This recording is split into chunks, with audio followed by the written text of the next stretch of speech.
Bienvenidos a su programa En Jalapa de Todo y de Todos. En esta ocasión nos encontramos en la estancia de Los Tecajetes, sucursal Coatepec, un lugar muy hermoso. Vamos haciendo un periplo a lo largo de todas las sucursales de la estancia de Los Tecajetes y esta mañana nos acompaña nuestro buen amigo Raúl Pesa Micha. Bienvenido, Raúl.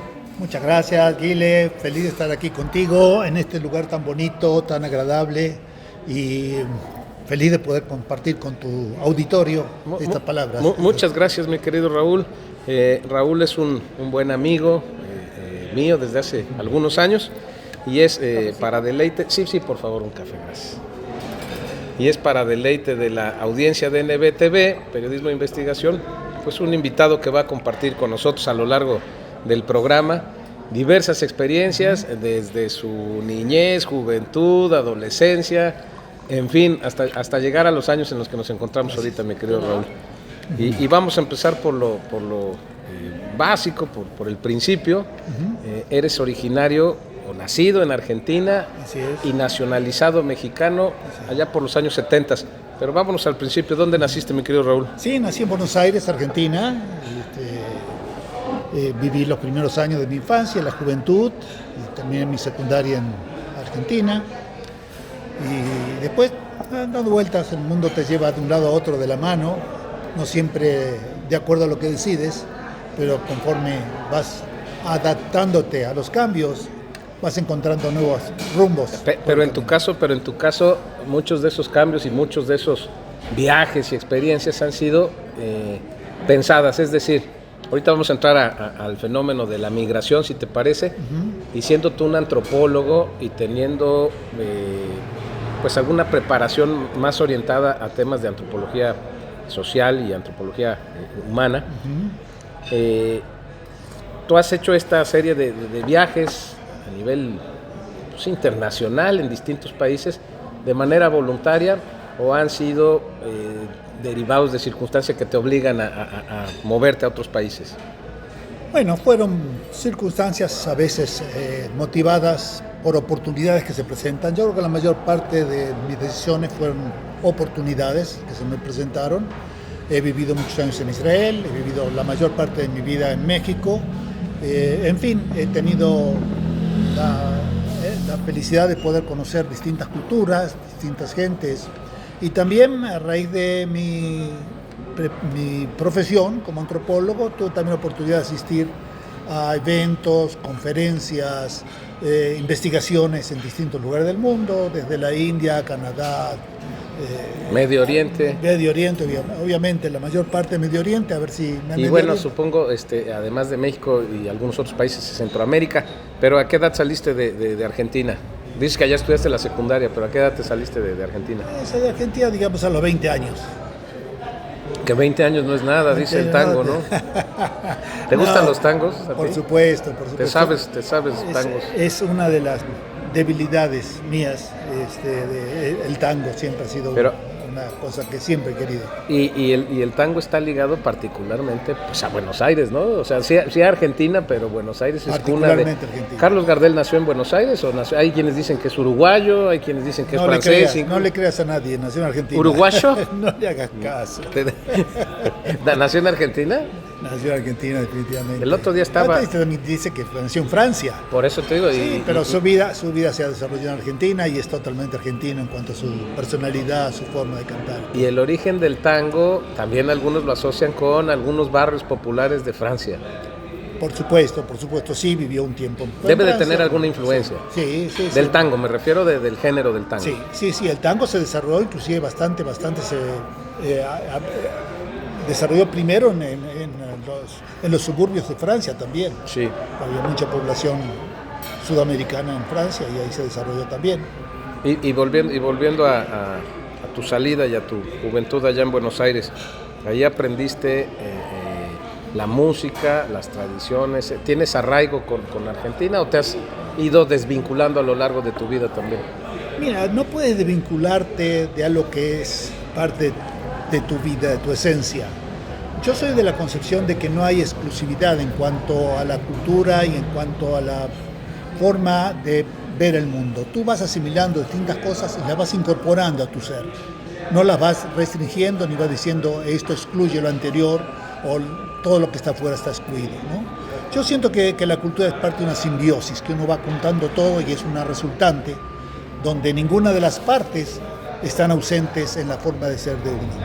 Y en tu caso, todo esto que estás comentando, tu paso por la vida, ¿lo has ido formando o se ha ido dando casual? Ya me dijiste que te has movido en muchas ocasiones por circunstancias y por oportunidades. Así es. Cuando saliste de Argentina, ¿te veniste directamente a México? ¿Fue algo planeado o fue algo circunstancial?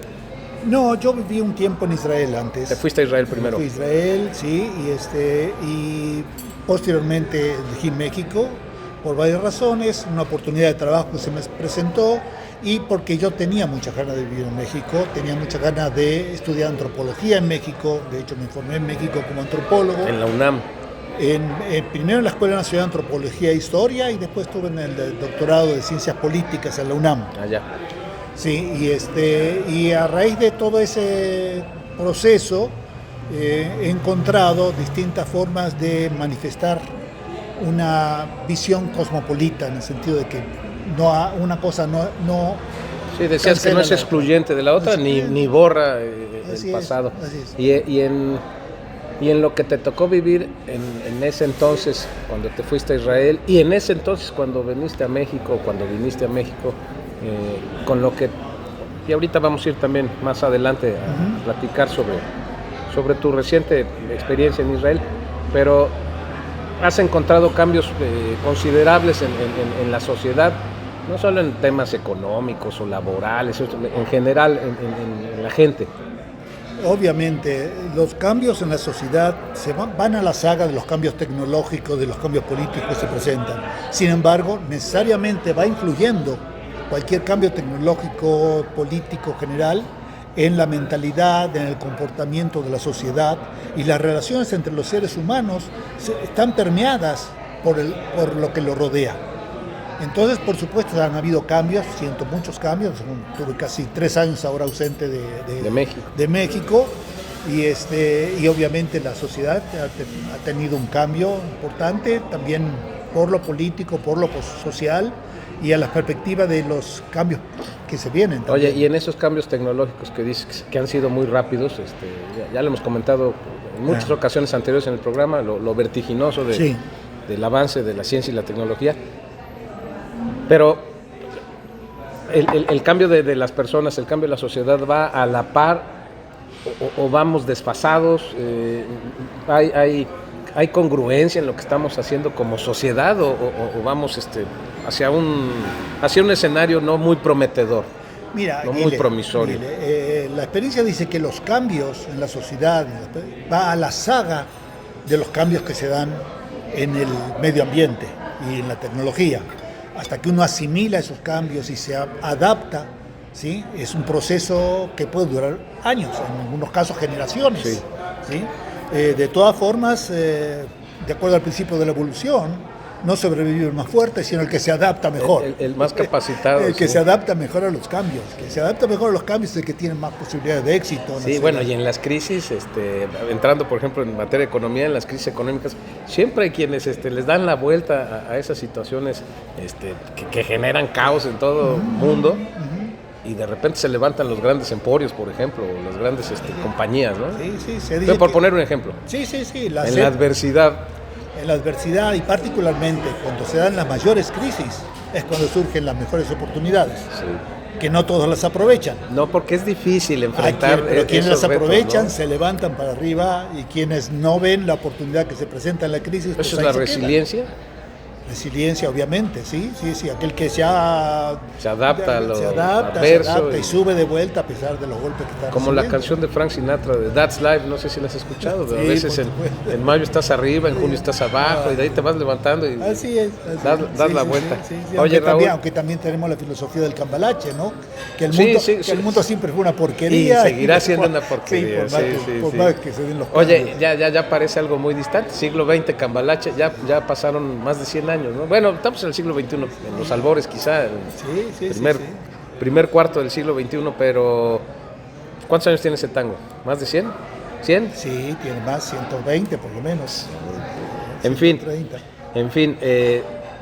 volviendo a tu salida de Argentina, te fuiste a Israel. ¿Cuántos años estuviste en Israel? En Israel viví... ¿Estudiaste carrera allá, alguna carrera, o fuiste a trabajar? No, allá me dediqué a la agricultura, fui pastor de ovejas, viví en un kibutz, una sociedad colectiva, y pasé los años de mi primera adaptación al trabajo, porque yo no había trabajado antes. Mi primer trabajo fue justamente la agricultura y fue la... O sea, saliste, no sé si en Argentina sea el símil, hay bachillerato, ¿estudiaste el bachillerato allá? Bachillerato, así es. Sí. ¿Y de ahí te fuiste? Y de ahí me fui porque tenía la idea de que quería yo trabajar la tierra, ser productivo, un poco cansado de esa mito de la intelectualidad judía en el exterior, en la diáspora. Y Sefardí.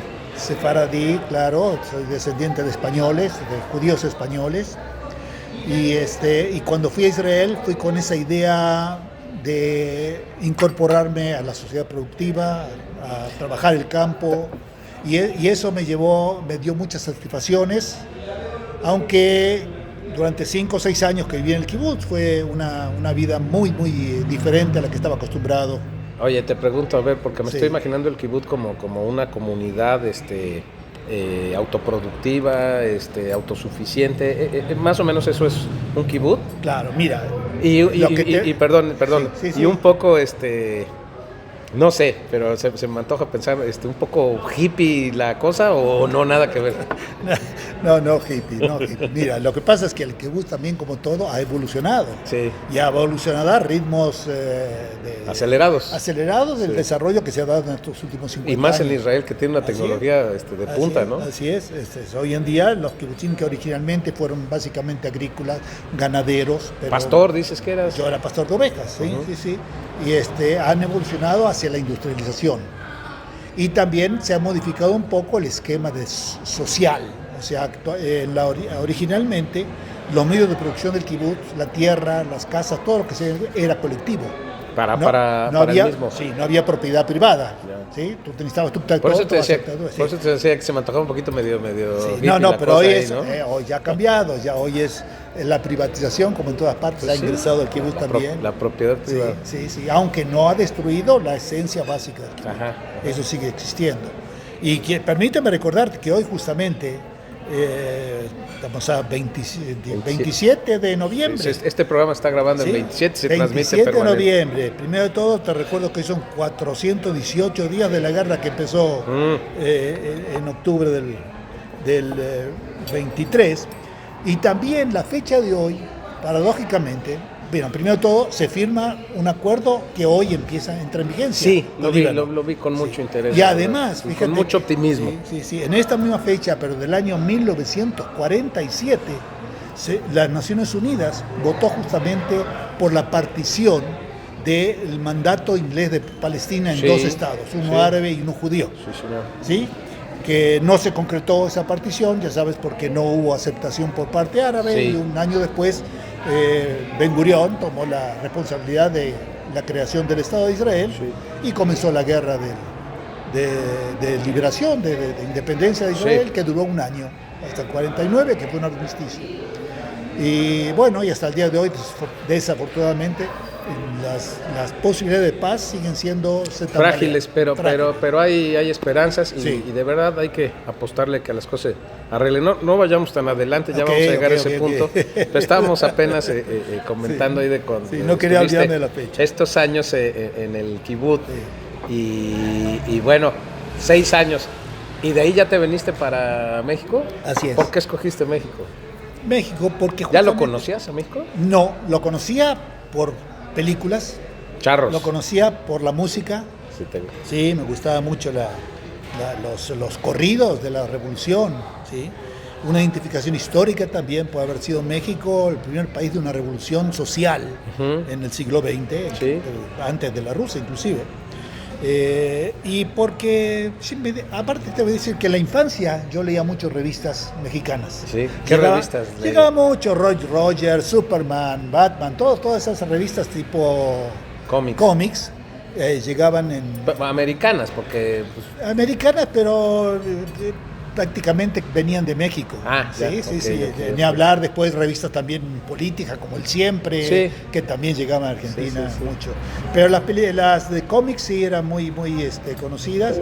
Y te digo, la cinematografía mexicana estaba muy difundida en esos. Sí, en muy esa estereotipada, época. ¿no? También. Sí, bueno, María Félix, Jorge Negrete, Pedro Infante, todos así esos como fueron. nosotros teníamos la idea de Carlos Gardel y de pues, las imágenes que dan identidad a cada uno de los países, ¿no? Se van generando las figuras representativas. Bueno, y entonces esa fue tu primer contacto con los mexicanos. Así es. A través de la lectura y películas. Sí. Y tuve la oportunidad de venir a trabajar también con la comunidad sefaradí de México, que me invitó justamente para trabajar con la juventud y trabajar en el colegio sefaradí de la Ciudad de México. Y entonces, desde los años 70, enraicé mi vida en México. Que por cierto, ahorita que estás hablando de los sefaradís, yo decía sefaradís, de los sefaradís, ha habido una ola de promoción porque las personas que tienen ascendencia judía, particularmente lo están llevando a España y a Portugal, pero que vayan buscando algún ancestro con origen sefaradí y que con eso hagan los trámites para la nacionalización europea, ahora que tienen la ciudadanía común allá en Europa, ¿no? Entonces se está poniendo de moda ese tema, y lo promueven en el internet y lo promueven en algunos servicios, buscando que la gente vaya para allá. ¿Tú a contrasentido buscaste la nacionalización en nuestro país? Sí, mira, tanto España como Portugal, pero particularmente España, tiene una deuda enorme con el pueblo judío. En 1491, 492 fueron los años de mayor antisemitismo en España. Terrible. A raíz de la creación de la Inquisición, la Santa Inquisición, y por el edicto de expulsión. Sí. ¿Sí? Firmado por Isabel la Católica y Fernando, ¿sí? Y a raíz de eso hubo una migración, un éxodo muy grande. Bueno, siempre ha sido de los judíos, ese es el judío errante, ¿no? Siempre están en todo el mundo. Pero no siempre por decisión propia, ¿no? En este caso fue una expulsión, y los sefaradí se fueron rodeando todo el Mediterráneo, algunos fueron a Holanda, Bélgica, Países Bajos, y otros se fueron buscando América. Más lejos. Se fueron a América y creemos que en México llegó una migración muy grande de lo que se llamaron los nuevos católicos, que eran judíos que a fuerza de como la persecución, conversos. Sí, como conversos, muchos de ellos falsos conversos. Sí. Porque en secreto... Obligados a eso. Obligados a eso, pero en secreto seguían manteniendo el judaísmo. Muchos de ellos tuvieron una importancia grande durante la época de la colonia. ¿Sí? No olvidemos los Treviño en la zona de Nuevo León, en el norte, los Sobremontes, o sea, una serie de familias que tuvieron mucha importancia, llegaron a ser gobernadores de Nuevo León, ¿sí? Y tienen mucho que ver con el desarrollo de muchas industrias. ¿Sí? Se dice que las naranjales de Cerralbo, de Nuevo Morelos, etcétera, en Nuevo León, el queso de Cotija en Michoacán, en distintos lugares están muy vinculados la huella, el antecedente. La huella judía en esa zona. ¿No quieres un pancito? Oye, bueno, y vuelvo otra vez, de repente avanzamos, de repente regresamos, pero te veniste a México con algún servicio ahí todavía del kibutz. Y luego, cuando decidiste ya venirte a los 20 y tantos años para acá, a vivir ya. Así es, sí. A la Ciudad de México. A la Ciudad de México, a los 25 años yo decidí vivir en México. Y fue cuando empecé a estudiar antropología, entré la carrera. Y fue cuando estaba terminando la carrera, me invitaron a trabajar en el gobierno. ¿Estabas qué? ¿Treintañero? Sí, un poquito más menos. O menos. Un poquito menos, sí. Y empecé, ¿te cuento? Porque sí, por muy favor, largo, ¿eh? Sí, no, bueno. Okay. No vas a dar todo tu currículum nada más. No, pues empecé a trabaar en el CONASUPO, en la época de Jorge de la Vega Domínguez. Sí, Chapaneco, así es, de Comitán. Sí. Y tuve bastante bastante satisfacción porque ahí me vinculé mucho a la comercialización campesina. Sí.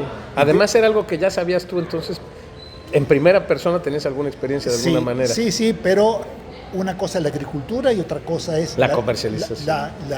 No, el campesinado. Sí, La forma de vida campesina es muy diferente Totalmente. a la agricultura, ¿no? Entonces, participé mucho en intentos de organizar la comercialización colectiva de distintos grupos campesinos en distintos lugares. Y bueno, ya sabes, aquella época el precio de garantía del maíz y comercializar todos juntos daba cierta seguridad ante el fenómeno del caciquismo, con el cual tuvimos en aquella época bastante que ver. Estamos hablando de los 60. 70, sí, exactamente, 70 al 76, exactamente. Estamos hablando de la época de Luis Echeverría. Y bueno, me vinculé también en esa época con muchos inmigrantes que llegaban de Sudamérica por el fenómeno de las dictaduras militares que se establecían tanto en Argentina y Uruguay al principio, y después Chile con Pinochet. Eso fue en el 73. Y tuvimos una especie de comité de recepción a los migrantes para apoyarlos, y así se fueron creando, como la Casa Argentina, como etcétera, distintos organismos. Yo te decía, y perdóname si te interrumpo de repente, pero es que si no se van las ideas. Me fascina que me interrumpas. Ya me reclamaron, ya me hicieron comentarios del anterior programa. Sí. Me dice, oye, deja hablar a los invitados. Le digo, pues, pero se trata de un diálogo, no de un monólogo ahí. No, perdón, pero ahorita que estás diciendo, esa migración sí es obligada, y ahorita la estamos viendo todavía, de centroamericanos, incluso sudamericanos, venezolanos, pasan por nuestro país es el principal, México, el principal país con migración hacia los Estados Unidos. Ahorita viene un gobierno que anuncia cierre de fronteras y pues deportación de una cantidad pues impresionante de gente que está llegando. Sí. Pero es una migración, en aquellos años que hablas de los 70s, derivada de las dictaduras militares y de los conflictos armados. Ahora tenemos algo relativamente similar en el caso, por ejemplo, de Venezuela y de algunos otros países centroamericanos. Y en el caso de México tenemos, por la inseguridad, por la falta de empleo, por muchas otras razones de materia económica, que sigue habiendo ese fenómeno de migración. Son similares, pero no necesariamente los mismos factores. Y ahí está el fenómeno de la migración. Mira, el móvil, en última instancia, es el móvil de la felicidad humana. De la felicidad. El hombre busca mejores condiciones para su desarrollo, para él y para su familia. Economía. Obviamente, el primero de todo la papa. Sí. El primero la papa, pero también condiciones donde pueda desenvolverse. Seguridad, trabajo, ¿sí? Educación para los hijos. Una serie de cosas que mueven al hombre a moverse de un lado a otro. Esto desde la época del Homo sapiens, que sale de África hace 70.000 años y cruza todo Asia y llega a poblar el mundo entero. Sí. La búsqueda era mejores condiciones, posibilidad de tener recursos para poder mantenerse. Y nunca se acaba ese impulso. Y ni se acabará. Ni se acabará. Ni con muros, ni con nada, ¿no? Es obvio. Entonces, si hoy decimos México tiene un papel muy particular por su ubicación geopolítica. ¿Por qué? A mí me acuerdo mucho un dicho de un amigo que fue embajador de México en Israel, Antonio Mateos. Lo quiero mucho, fue maestro mío también en ciencias políticas y coincidimos en una época en Israel. Él decía, la diferencia entre México e Israel es que México está muy cerca de Estados Unidos y muy lejos de Dios. Sí. Israel, en cambio, está muy cerca de Dios, pero muy lejos de Estados Unidos. Sí. Entonces, ahí un poco te respondo por qué México tiene esta problemática, por qué confluyen hacia México aquellos que quieren llegar a Estados Unidos. Dicen que el que no conoce a Dios, a cualquier barbón se le hinca, ¿no? Así es. Perdón por la falta de seriedad, pero bueno, está ese fenómeno y está la migración a todo lo que da, y está la advertencia, ya no digamos amenaza, la advertencia de que va a haber políticas más severas para contener. ¿Qué va a pasar en nuestra zona, en México primero y luego para abajo también, con todos los migrantes, las caravanas, los grandes movimientos? Sí, mira, dejé en casa la bola para el futuro, no puedo responder eso, obviamente pasará lo que va a pasar. Todo esto fue porque dijiste que cuando estabas en el gobierno de Echeverría, estabas dentro de un pues comité o área en la que estaban dando bienvenida y recibían a los migrantes. Sí, pero más que nada era para proteger, para que pudieran tener un buen aterrizaje. Y era de paso. Sí, era de paso. Sabíamos que era temporal, aunque muchos de ellos se quedaron y fueron realmente grandes. Bueno, obviamente México tiene una historia de migración que apoyó a muchas cosas, principalmente, por ejemplo, la guerra española. La guerra civil española dio origen a una migración muy importante que llegó a México y creó distintas, inclusive instituciones, como el Colegio de México.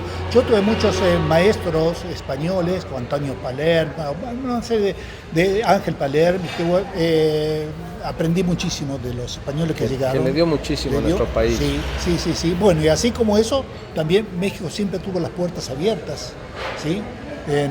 A migraciones en condiciones desfavorables de gente que venía de otros países. ¿Sí? Ahora decías, México, país receptor para el tránsito de migrantes y para algunos que se establecieron con algunos fenómenos específicos. Sí. Ahora, en la actualidad, México, particularmente en la zona sur, en la región sur, vamos para abajo. Los chapanecos buscando seguridad se van a Guatemala, a Honduras, más adentro quizá. Por otras razones, porque ahí no es ni por comida, ni por satisfactores, por obligados por la delincuencia organizada. Mira, desafortunadamente la penetración de la delincuencia organizada, vinculada en la mayor parte de los casos al consumo de drogas y la comercialización de drogas y todo eso, se ha adueñado de determinados territorios, ciertas zonas que hacen que la gente que no quiera de alguna forma participar dentro de ese proceso migre. Sí. Se vaya buscando mejor seguridad más que nada. Sí. En este caso es seguridad de vida, seguridad de sus hijos y poder elegir libremente lo que quiera hacer. Sí, lo malo es que ahorita que decías drogas, inseguridad, todo eso, bueno, toda la ramificación que tiene la delincuencia organizada en extorsión, secuestro, tráfico de personas, todo esto, bueno, pues tenemos casos terribles en algunos estados ya con una degradación brutal, ¿no? Guerrero, Michoacán, Zacatecas, Chiapas, y empieza a permear en otros estados. Sí. Y eso, por eso te decía que el fenómeno de la migración puede tener distintos orígenes, distintas causas, pero siempre está presente, no se puede atajar. Mira, son dos cosas, ¿sí? Uno, las condiciones desfavorables que en estos casos se presenta por el fenómeno del narcotráfico, pero también en todas las épocas de la historia del ser humano siempre hubo condiciones que permitieron y que motivaron cambios migratorios, ¿sí? Entonces no es selectivo el asunto del sueño americano que surgió también de American Dreamers, los Dreamers, ahí están, ¿eh? Sí. Y bueno, también ellos fueron buscando mejores condiciones que las que tiene la Europa de la posguerra. Sí. Obviamente uno se escapa de las guerras. Sí, bueno, pues Nueva York, ¿cuánta gente llegó ahí también? Así es, Nueva York es un crisol de diásporas de todas partes del mundo. Los Ángeles. Así es, sí. ¿Nunca viviste en Estados Unidos? No, pasé, pero no. ¿No te gustó? No, es que no me gustó, creo que es otra sociedad, un tipo de un poco menos cálida que la latina, más vinculada. Más próspera quizá en algunos sentidos económicos, pero no necesariamente en cuanto a la calidad y a la calidez de las personas. Así es. Pues los latinos tenemos fama de ser más cálidos, muy cariñosos, muy cercanos, afectivos. Más cercano a mi forma de ser. Sí. Tú eres un hombre esencialmente cariñoso y esencialmente bueno. Especialmente con amigos como tú. Tienes el humor de los argentinos. A veces eres enojón, pero en lo general eres un hombre bueno. Te adaptaste muy bien a los mexicanos. Bueno, y en los 70s luego seguiste sirviendo en la administración pública después de tu paso ahí por Conasupo y por esas áreas de... Conasupo fue la Secretaría de Cultura y Recursos Hidráulicos. Ahí en la Secretaría de aquella época me tocó promover el desarrollo agroindustrial, establecer un sistema de las agroindustrias. Ahí me tocó con el hijo de Echeverría, que después falleció, etc. Después de ahí hacia Ban Rural. Ahí en el banco Ban Rural, donde manejábamos los créditos diferenciales para distintos tipos de productores, productores de ingresos medios, productores de bajos ingresos, y de acuerdo a cada uno había especificidades cómo manejar. Me tocó también ahí promover difusión de lo que era el desarrollo rural mexicano. Y bueno, tuve también muchas satisfacciones. Bueno, pero era banca de desarrollo, finalmente. Banca de desarrollo, totalmente, sí. Finalmente la política estaba orientada hacia el crecimiento, hacia el desarrollo de productores, campesinos, productores rurales, Así campesinos, es. Sí, ganaderos, en fin. Sí. Había una política de apoyo real al campo y de producción. Totalmente. A diferencia, yo creo, de lo que puede haber ahora, que se vuelve más asistencialista, paradójicamente, ¿no? Claro, las condiciones cambian. Ahora, en esa época tuve la fortuna o el privilegio de hacer algunos trabajos para los bancos internacionales. La FAO me contrató para hacer un estudio sobre el aprovechamiento del agua en la zona de Tamuín, San Luis Potosí, etc. La Huasteca. La Huasteca. Me tocó también hacer un trabajo en la zona de Morelos. Muy interesantes, y también todo uno que estaba vinculado a la acuacultura en México. ¿Sí? Eso fue un trabajo de todo un año y medio que estuve trabajando, y eso me vinculó a la Secretaría de Pesca. Ahí estuve en la Secretaría de Pesca. Me tocó una época interesante de la flota camaronera, pasó al sector social. Me gusta porque aquí se dice que hay que enseñar a la gente a pescar, no a darles el pescado. ¿Tú les enseñabas a pescar, no les dabas el pescado o no? No, fue una época interesantísima porque se creó una flota atunera muy grande, pero eso llevó también a un endeudamiento muy grande en dólares. Estamos hablando de la época de López Portillo, estamos hablando a finales de López Portillo. Donde barcos que se compraron y se contrataron en astilleros europeos, barcos muy modernos, con helipuertos dentro del barco, con radares. Y eran para pesca. Eso para pesca de atún. Sí. Para pesca de atún. Luego tuvimos bronca con la pesca de atún porque matábamos delfines, ¿no? Eso sí, en Estados Unidos tomaron eso para no permitir a los atuneros mexicanos llegar a los mares. Pero eso también llevó a que muchos japoneses y chinos llegaron al mar mexicano, sí, etc. Bueno, pero me tocó una época muy interesante de la pesca, y después de ahí me moví a la Secretaría de Turismo un tiempo, a promover el desarrollo turístico, y por fin volví al Inca Rural. Fue la época de los sistemas producto. Uh-huh. Los sistemas producto, que se tomaba el sistema y se veía, por ejemplo, toda la cebolla, la cadena completa desde la producción, inclusive antes, al financiamiento, los apoyos, surtimiento de fertilizantes, etcétera, hasta la producción, la comercialización y el consumo definitivo.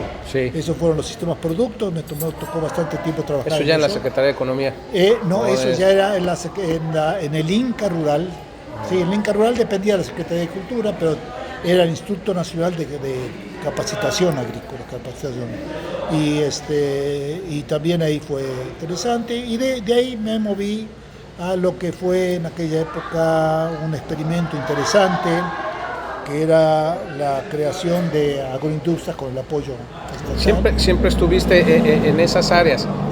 Tu último paso por la administración pública, y eso yo lo recuerdo, me parece que fue, estuviste al frente de Educación Indígena en el estado de Veracruz, ya en la Secretaría de Educación, se generó mucha polémica porque decían que cómo era posible que un argentino, que no eras un argentino porque eres un mexicano, estuviera al frente de la educación indígena en el estado de Veracruz. Yo me acuerdo porque generó mucha polémica, fuimos compañeros de la administración.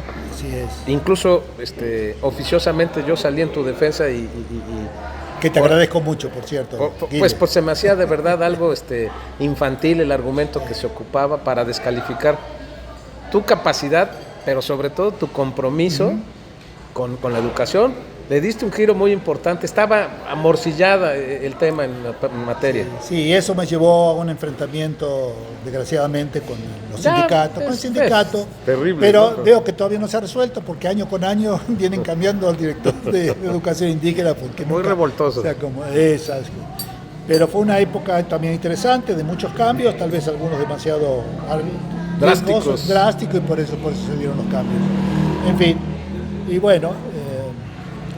¿Y dejaste la administración en algún momento? No, hay una experiencia que no importa. Sí, FONAES, que no te comenté. Como FONAES, me tocó ser delegado de FONAES por lo menos en 2 estados. Primero fue en Zacatecas. En Zacatecas me tocó abrir la delegación de FONAES. Ahora Zacatecas está, ¿sí? Híjole, terrible, ¿no? Sí. Siempre hay un barullo aquí, en los restaurantes de la estancia llegan los grupos a celebrar. Sí. Ajá. Entonces en Zacatecas me tocó ser el primer delegado de FONAES en la región. Me tocó la época del movimiento de los tractores. ¿Cómo se llama este movimiento? El Barzón. El Barzón. Sí, ¿cómo no? Sí, me tocó.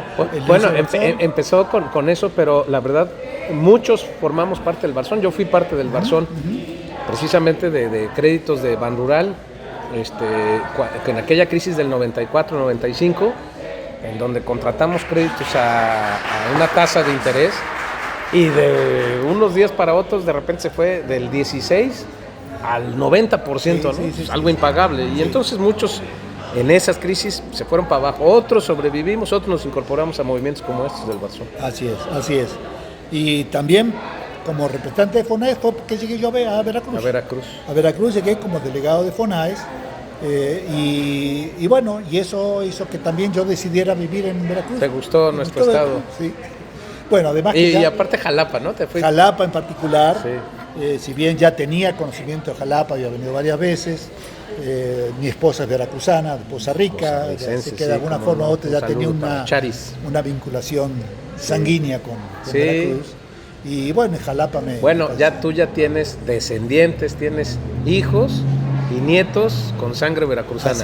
Así es. Así que ya de Buenos Aires a Veracruz, a Poza Rica, Veracruz. Sí, de porteño a porteño. De porteño a porteño, Poza York. Sí. Bueno, y después terminaste ya la administración y te quedaste algunos años viviendo aquí. Empezaste a dar clases, me acuerdo, en línea. Espérate, falta una experiencia muy importante. Que es el puerto de Coatzacoalcos. También te fuiste a la API, el puerto de Coatzacoalcos también fue una experiencia única, una experiencia muy linda, vinculada a una expectativa de lo que iba a ser el tren... El transísmico. Sí. Ahí estudiamos mucho las ventajas que significaba para el comercio chino llegar a la costa sur este de Estados Unidos a través del tren transísmico, saliendo de Salina Cruz y embarcando de Coatzacoalcos, que eso importaba mucho en momentos en que estaba incrementándose tanto el transporte marítimo y que sigue incrementándose, porque es una cosa, cada día que está un barco en alta mar esperando la entrada al canal de Panamá, eran millones de dólares, ¿no? Sí, y el canal de Panamá ya estaba saturado totalmente, así que un barco tenía que esperar semanas, ¿sí?, para poder pasar. Y este proyecto me pareció un proyecto muy interesante, lo analizamos, lo vimos. Bueno, pues es uno de los proyectos emblemáticos de la actual administración, de la anterior y de la actual. Sí, y ahí me tocó estar con la subgerencia de comercialización del puerto y vinculado a muchas cosas muy interesantes. El puerto es un mundo. Se desarrolló. Es un mundo interesante, conocer todo cómo se maneja. Un puerto es casi una ciudad interna. Sí. Me tocó, gracias a una designación del responsable, del director, de Toño Luna, que es gran amigo, por cierto, me pidió que formara una comunidad portuaria. Y también fue una época muy linda, la comunidad portuaria, donde se involucraban todos los empresarios del puerto, se involucraban el sindicato de trabajadores del puerto. Todo sigue siendo porteño. Sí, todo vinculado al puerto. Pero muy interesante, muy lindo. Vinculado todas las instituciones que de alguna forma u otra tenían que ver con el puerto. La gente se involucró, las instituciones y las empresas. Y bueno, y todo eso tuvo también, como todo, un comienzo y un fin. Sí. El fin estuvo vinculado, desgraciadamente, al surgimiento de la epidemia del corona, COVID. del COVID. Y como yo viajaba todas las semanas a Coatzacoalcos y volvía a Jalapa, donde vivía mi esposa, ella se quedaba sola prácticamente toda la semana, y esta época del inicio del COVID fue terrorífico para la gente. No, pues es que nadie nos esperábamos eso, ¿no? Entonces, la primera etapa nos impedía salir de casa, no queríamos ir al supermercado. Me acuerdo que en taxi traían las cosas del supermercado. Con terror andábamos con tapados, el cubrebocas, con los aerosoles. Teníamos miedo de saludar a la gente, ya no nos abrazábamos, no nos besábamos y como fíjate antes. que se nos fue quedando a muchos ya, como que cierto temor. A veces lo perdemos un poquito, pero nosotros éramos mucho de abrazar y besarnos entre amigos, entre familia y todo, ¿no?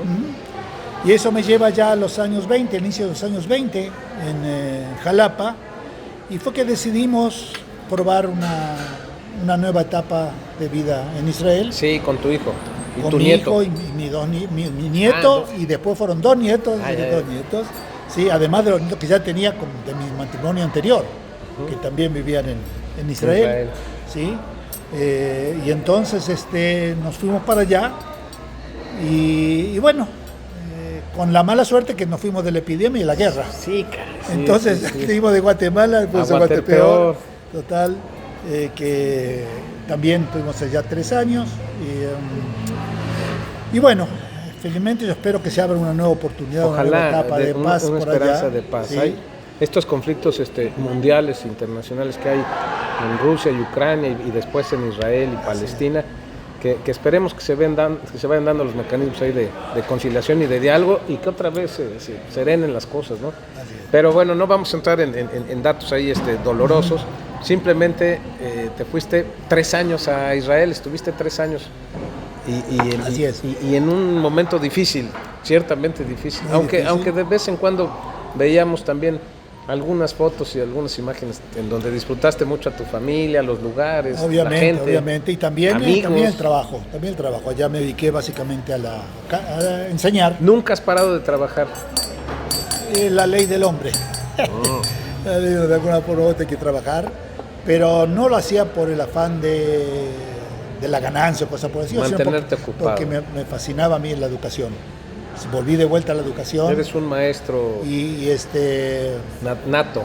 Me gustaba enseñar el español, enseñar la cultura latinoamericana, con toda la faceta que implicaba eso. Los alumnos ya mayores, obviamente, que tenía que ver con arqueología, con turismo, con geografía, con política.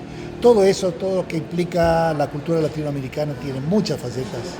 Una riqueza extraordinaria. Y bueno, y eso me hacía recordar un poco mis orígenes y también un poco difundir a la gente que también está ávida de conocimiento del mundo, de conocimiento de Latinoamérica. Salió mucha gente que venía a estudiar conmigo porque iba a viajar a Latinoamérica y venía a visitar México. De allá para acá. Sí. Y de aquí para allá también preparabas grupos. Bueno, eso fue mucho antes. Sí, bueno, pero finalmente siempre has estado en este tema de la educación también. Sí. Ahora en línea. Así es. Y mejor, me acuerdo de tus círculos de lectura también, que tenías tus círculos de lectura ahí con amigos. Ahí me presentaste a algunos amigos muy valiosos. Y luego... Sí, aquí en Jalapa fundamos un grupo que se dedicaba al cineclub. Cineclub, veíamos cines una vez por semana, a veces una vez por mes. ¿Cuándo regresaste a México? Apenas hace unos días. Hace una semana, 2 semanas ya. Estás recién desempacado. Sí. Ya te estás aclimatando otra vez. Pues, mira... Por lo menos estás tranquilo. Yo siento que volver a México es como la natación o como el ciclismo, ¿no? Llegas a un lugar que por más que mucho tiempo no lo hiciste... Dicen que ya el que aprende a andar en bicicleta no que se le olvide. Es como un déjà vu para ti volver a México. O sea, lo hiciste en los 60, 70 y lo estás haciendo otra vez. Te fuiste a Israel y otra vez vuelves a México. Así es, definitivamente. ¿Te significa algo similar, algo semejante? Significa... Pero estás en otro momento de tu vida también. Claro, no es lo mismo a los 30 años, 25 los años tres mosqueteros, que a los 80. Eso ya. Sí. Las cosas cambian. Uno por fuera tal vez no tiene la dinámica que tenía físicamente, pero tiene más experiencia. Bueno, por ahí un buen amigo, que no voy a decir su nombre, me hizo llegar hoy en la mañana un video en el que habla paradójicamente de lo que estás diciendo. No tenías la fuerza física y todo. Bueno, los más fuertes, los más atléticos, se van muriendo temprano. Así. Y luego pone una serie de ejemplos ahí de los que estuvieron en otras actividades y remata el video con Hugh Hefner, el de las conejitas de Playboy, de 90 y tantos años. Así. ¿Cuál es la clave? Dice que no hay que excederse, ¿no? Pero ¿cuál es la clave? La clave es vivir feliz. La felicidad en la vida, la felicidad en la vida es lo que te lleva a la longevidad, porque quieres vivir. Si eres feliz en la vida, vas a querer vivir. Disfrutas la vida tú. Eres un apasionado de la vida. La vida me ha llevado a todo. A todo. Todo lo que me rodea, todo lo que conozco, todo lo que sé es producto de la vida. Entonces la vida es el estímulo más grande para continuar viviendo. A mí me consta porque te conozco desde hace algunos años, pero siempre has mantenido un espíritu de fuerza, de ánimo, de actitud, y has tenido momentos difíciles. Y para no irnos muy lejos, bueno, no me imagino lo que mi querida amiga Charis y tú hayan pasado algunas noches allá en Israel ahora. ¿Y cómo estás aquí ya sentado otra vez platicando de tantas cosas bonitas y pensando siempre hacia adelante? Bien. Sí, fueron semanas difíciles, un año. Fueron meses, años difíciles. Sí, que inclusive afectaron mucho a familiares muy cercanos, particularmente mi hermana Mónica, mi hermana menor, que ella vive en la zona limítrofe con Gaza, está prácticamente su kibutz a 6 kilómetros de Gaza. Y me acuerdo, como si fuera hoy, el día 7 de octubre del año pasado, me habla por teléfono a las 10 de la mañana. Oye, Rauli, me llama Rauli, me dice, están pasando cosas muy raras aquí, estoy escuchando gente que habla árabe alrededor del kibutz, estoy escuchando tiros, escuchando gritos, traté de tranquilizarla, dije, volvió a hablarme una hora después, dice, mira, ya nos encerramos en el cuarto de seguridad. De los búnkers estos. Sí, el búnker de su propia casa, pero no tenemos suficiente agua, no tenemos baño. Porque no estaban preparados para ello. No, para nada. Total que pasó como 7, 8 horas dentro del cuarto de seguridad hasta que pudieron salir. Y bueno, salieron de ahí, tuvieron que salir del kibutz, pero mucha gente del kibutz fue secuestrada. Sí, hasta la fecha. Sí, hasta la fecha. Muchos de ellos son latinoamericanos que los llevaron a Gaza y hasta el día de hoy tenemos 101 rehenes. Aquí nos enteramos por las noticias nacionales e internacionales de cómo pues muchas personas de diferentes nacionalidades se vieron afectadas por ese conflicto. Fueron masacrados realmente de una forma muy vil, madres que fueron sacrificadas frente a los ojos de sus hijos. No le puedo contar porque fue realmente... No, el terror, los horrores de la guerra y sobre todo del terrorismo. Bueno, no tiene ninguna cabida ni justificación. Total que mi mamá tuvo que, como toda la gente del kibutz, salir del kibutz. Estuvieron viviendo un tiempo en Eilat, como gente que estaba de tránsito ahí, posteriormente están viviendo en Natania. Y bueno, ellos siguen con la ilusión de volver al kibutz, obviamente, que pueda reconstruirse, pero no pueden hacerlo hasta que no haya las mínimas condiciones de seguridad. Hay luces de esperanza y ojalá y se vaya completando. Ojalá que se vaya por ahí, lo mismo que la gente del norte, que tuvo el problema con los ataques de Hezbollah, que iniciaron la guerra justamente a raíz de esto, y que afortunadamente el día de ayer, ojalá que se cumpla. Por eso te digo, el día de hoy es el primer día de la tregua. De la tregua, ojalá que eso lleve a una paz duradera y que se arreglen las cosas. Pues que así sea, mi querido Raúl. Pero por lo pronto quedémonos con un buen mensaje para la audiencia de NBTV. Bienvenido otra vez a tu nación. No puedo decir a tu patria porque patria es la tierra de tus padres y esta no es la tierra de tus padres, pero sí a tu nación, a tu México, a tu Veracruz. Pues lo mejor para ustedes y que encuentres pronto alguna actividad en la que sigas compartiendo y desarrollando todo lo que te gusta por la vida. Y invítame a eso, un buen asado. Claro que sí, compromiso asumido. Es un compromiso público. Ya sabes que nosotros los mejores momentos de la vida los vivimos en asados, especialmente en tu casa, las veces que nos has invitado y hemos disfrutado de esa de los mejores anfitriones. Algo tenía que aprenderle al maestro argentino. Aparte de tangos, aparrillar la carne también. Bueno, y seguiremos escuchando tango juntos. Sí, señor, sí, claro señor. Sí. Muchísimas gracias, mi querido Raúl. Un placer tenerte en el programa. Gracias. Y nos vemos en un próximo capítulo de En Jalapa de Todo y de Todos. Raúl Pesa Micha, bienvenido a México. Gracias. Hasta la próxima.